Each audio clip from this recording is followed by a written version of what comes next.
isang baryo sa Laguna, tahimik, malamig, at sa dulo ng sementeryo may isang lumang playground, may swing, may seesaw, at isang slide, mahaba, makintab, gawa sa lumang bakal na tila'y may iniingatang ala-ala. Bago pa man dumilim, lagi inuulit ng matatanda, paglubog ng araw, wag na wag nang pupunta sa playground, lalo na sa slide. Walang paliwanag, basta bawal.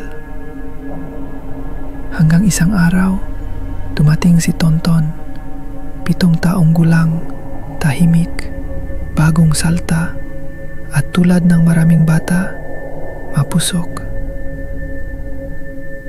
Gabi na, 6:00, tahimik ang paligid. Ang liwanag ng buwan, pilit tinatago sa makapal na ulap. At si Tonton, nasa itaas ng slide, nakaupo, mag-isa, walang ibang naroon. Nang bigla, krk, krk, may narinig siyang ingay mula sa likod, parang bakal na kinakaladkad, parang may umaakyat sa slide. Bago tayo magpatuloy, i-comment mo muna kung taga saan ka at anong oras mo to pinapanood. Gusto ko malaman kung sino-sino at taga saan ang mga nakapanood ng istorya na to. Ready ka na ba sa karugtong ng ating takutan? Huwag kang bibitaw. Tumigil siya, nanigas. Mabagal siyang tumingin sa likod. Walang tao. Pero ang masama, hindi na siya makagalaw. Ang bakal, biglang lumamig. Mas malamig pa sa simoy ng hangin. Parang may humawak sa mga paa niya.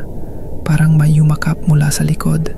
Hindi niya makita, pero naroon, nandoon. Ang mga mata ni Tonton, unti-unting nanlaki. Ang bibig niya, bumuka, parang sisigaw, pero walang tunog, walang lumabas na tinig. Kinabukasan, nakita siya ng isang tambay, nakaupo pa rin sa tuktok ng slide.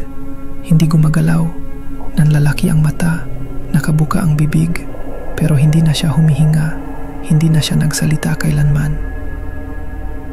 Dinala ng mga tao ang bangkay, kiniba ang buong playground, binigyan ng dasal, isinara ang bakod. Pero sabi ng mga matatanda, tuwing 6:00 ng gabi, kung dadaan ka sa kinatatayuan ng lumang playground, maririnig mo pa rin ang krk, krk, parang may umaakyat muli. At kung titigil ka at sumilip, malamang ikaw naman ang hindi na makababa. Kung gusto mo malaman kung anong nilalang ang nananatili sa slide, comment mo ang slide at i-follow ang Tintat Lagim para sa mga kwentong hindi mo basta makakalimutan.